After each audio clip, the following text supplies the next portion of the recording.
పల్నాడు జిల్లాలో సార్వత్రిక ఎన్నికల సందర్భంగా అరాచకాలు అక్రమాలకు పాల్పడిన పిన్నెల్లి రామకృష్ణారెడ్డి వెంకట్రామిరెడ్డిపై పోలీసులు కేసు నమోదు చేశారు. ఎన్నికల సందర్భంగా జరిగిన హింసాత్మక ఘటనల ఆధారంగా పిన్నెల్లి సోదరులపై మాచర్ల పట్టణ పోలీస్ స్టేషన్లో రౌడీ షీట్ ఓపెన్ చేశారు. ఎన్నికల రోజు రెంటచింతల మండలం పాల్వాయి గేటులో ఈవీఎం ధ్వంసం చేశారు. టీడీపీ ఏజెంట్ నంబూరు శేషగిరిరావుపై దాడి చేశారు.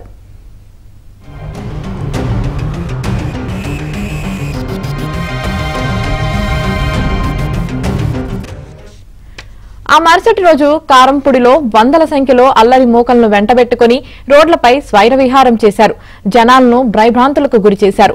ఈ ఘటనలో పాల్గొన్న పిన్నెల్లి సోదరులు వైసీపీ రౌడీ మూకలపై హత్యాయత్నం పలు సెక్షన్ల కింద కేసులు నమోదు చేశారు. ఈ నేపథ్యంలో పోలీసు ఉన్నతాధికారుల ఆదేశాల మేరకు రౌడీ షీట్స్ ఓపెన్ చేసినట్లు తెలిసింది. అయితే ఇప్పటికే ఈవీఎం ధ్వంసం కేసులో ఇప్పటికే పిన్నెల్లి బెయిల్పై ఉన్నారు. ఆయన సోదరుడు వెంకట్రామిరెడ్డి మాత్రం ఇప్పటికీ పరారీలోనే ఉన్నారు.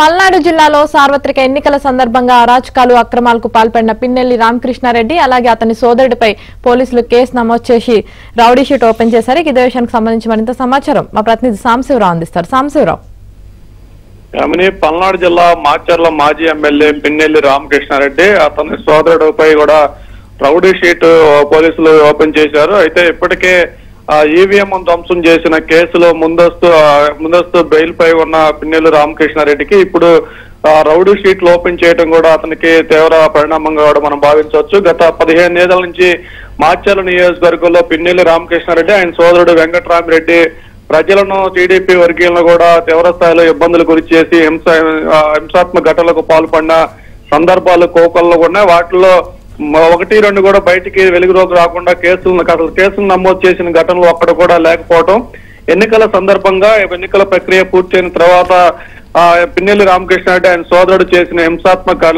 ఘటనలో అల్లర్లకు సంబంధించి ఇప్పటి వరకు దాదాపు 14 కేసులు నమోదయ్యాయి.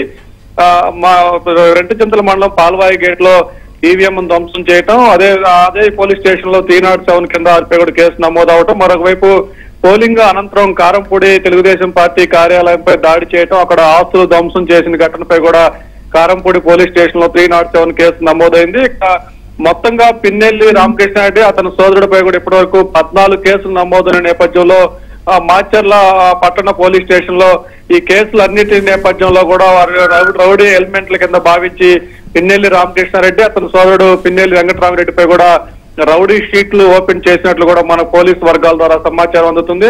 అయితే ఈవీఎం ధ్వంసం ఘటన తర్వాత కేంద్ర ఎన్నికల సంఘం సీరియస్ అయిన నేపథ్యంలో పిన్నెల్లి రామకృష్ణారెడ్డి ఆయన సోదరుడు పరారయ్యారు. ఇప్పటికీ వెంకట్రామిరెడ్డి పరారీలో ఉన్నారు. పోలీసులు అతను పట్టుకునే ప్రయత్నం కూడా చేస్తున్న సందర్భం అయితే కనిపించట్లేదు. మరోవైపు ముందస్తు బెయిల్ పిటిషన్ లో పోయి ఉన్న పిన్నెల్లి రామకృష్ణారెడ్డి జిల్లా కేంద్రం నర్సాపేటలో ఉంటూ రోజు ఎస్పీ కార్యాలయానికి వచ్చి సంతకం పెడుతూ ఉన్న నేపథ్యంలో అతను అందుబాటులో ఉన్నాడు. అతని సోదరుడు వెంకట్రామిరెడ్డి అయితే ఇప్పటికీ పరారీలో ఉన్నాడు. ఎక్కడున్నాడో ఆచూకీ కూడా తెలుసుకునే ప్రయత్నం కూడా పోలీసులు చేస్తున్నట్టు కూడా లేకపోవడంతో కూడా ఇప్పుడు వాళ్ళిద్దరిపై రౌడీ షీట్లు తెరిచిన నేపథ్యంలో కూడా మాచర్ల నియోజకవర్గంతో పాటు పల్నాడు జిల్లా వ్యాప్తంగా కూడా ఒక తీవ్ర చర్చాంశంగా మారింది.